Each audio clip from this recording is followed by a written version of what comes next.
Le principe de la foi.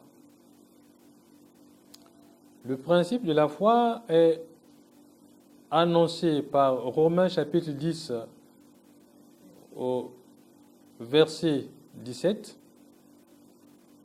Il est écrit: Ainsi, la foi vient de ce que l'on entend, et ce qu'on entend vient de la parole de Dieu. La foi vient de ce que l'on entend, et ce que l'on entend, et ce qu'on entend vient de la parole de Dieu. Définition biblique de la foi. Cette définition biblique de la foi est écrite dans Hébreux chapitre 11, verset 1. Il est écrit: La foi est une ferme assurance des choses qu'on espère, une démonstration de celles qu'on ne voit pas.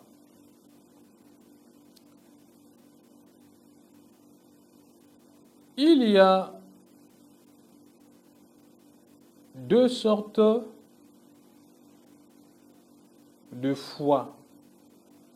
On peut diviser la foi en deux sortes: la bonne foi et la mauvaise foi. La bonne foi. La bonne foi, c'est la qualité d'une personne qui parle avec sincérité et agit avec une intention droite et honnête. 1 Roi chapitre 8 du verset 17 au verset 18, il est écrit: David, mon père, avait l'intention de bâtir une maison au nom de l'Éternel, le Dieu d'Israël. Et l'Éternel dit à David, mon père, puisque tu as eu l'intention de bâtir une maison à mon nom, tu as bien fait d'avoir cette intention. David était bien intentionné, il était reconnaissant envers son Créateur et il avait eu l'intention de bâtir une maison pour l'Éternel, de bâtir une maison pour Dieu. Et Dieu dit que oui, David, c'est une bonne intention que tu as de bâtir une maison au nom de l'Éternel.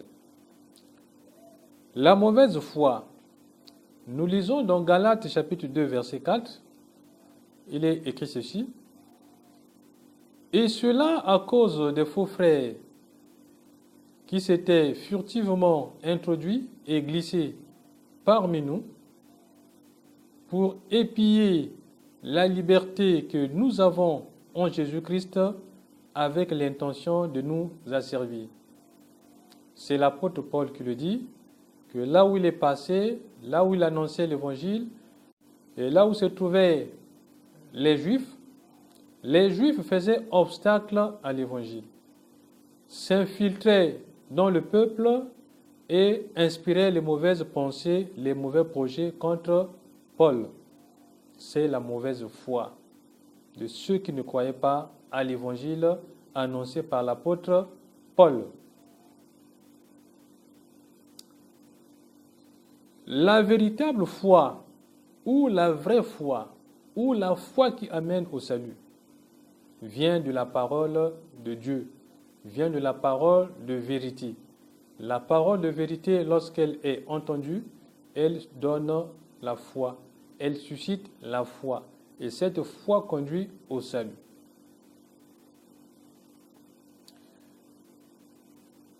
Ésaïe chapitre 55, verset 11, la Bible dit ceci: Ainsi en est-il de ma parole qui sort de ma bouche, elle ne retourne pas à moi sans effet, sans avoir exécuté ma volonté. Ça veut dire que la parole de Dieu ne ment pas, la parole de Dieu ne trompe pas, la parole de Dieu doit s'exécuter, la parole de Dieu n'est pas un mensonge, la parole de Dieu est la garantie de la vérité.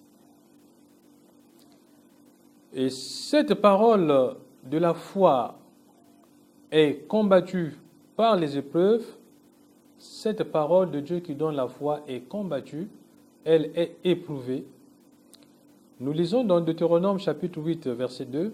« Souviens-toi de tout le chemin que l'Éternel ton Dieu t'a fait faire pendant ces 40 années dans le désert, afin de t'humilier et de t'éprouver pour savoir quelles étaient les intentions de ton cœur, les dispositions de ton cœur, et si tu garderais ou non ces commandements. » Le peuple avait reçu la parole de Dieu.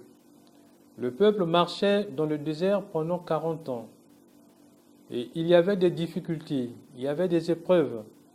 Et Dieu dit que ces difficultés et ces épreuves avaient pour dessein de voir si les Juifs, si le peuple d'Israël avait confiance en la parole de Dieu.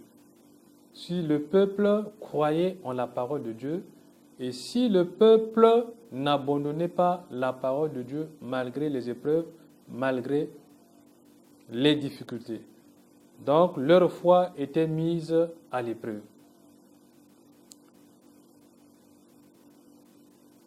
La parole de foi donne la victoire et le salut à celui qui possède ou qui entend cette parole et qui garde la foi. La parole de Dieu donne la foi et la foi conduit au salut, la foi conduit à la vie éternelle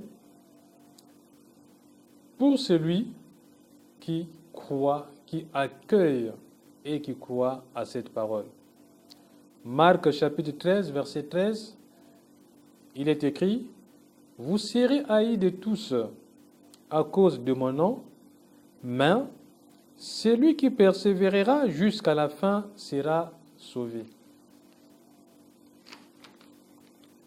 Le Seigneur annonce que le chrétien, les fidèles seront persécutés, seront haïs de tous.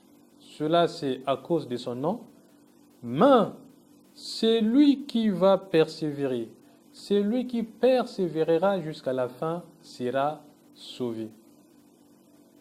Donc, celui qui a la foi, a la parole de foi, va s'attendre à quoi? Va s'attendre aux épreuves que Dieu lui envoie pour voir s'il va garder sa foi jusqu'à la fin. La foi est éprouvée. C'est seulement à la fin de l'épreuve ou des épreuves envoyées par Dieu qu'on peut dire qu'on croit, qu'on peut dire qu'on a la foi. Le principe de la foi, reposer sur la parole de vérité, la parole de Dieu, que nous venons de lire, prouve très bien que la mauvaise foi est amenée à disparaître, la bonne foi reposée sur la parole de Dieu est amenée à rester perpétuellement dans l'éternité, parce que la parole de Dieu est éternelle, la parole de Dieu est vérité, c'est elle qui est le socle de la foi, c'est elle qui est le socle du salut. Que Dieu Tout-Puissant, qui donne la foi à travers sa parole, la foi qui conduit à la vie éternelle, parce que sa parole est vérité, que Dieu Tout-Puissant soit béni, qu'il soit glorifié. Au nom de notre Seigneur et Créateur Jésus-Christ. Amen.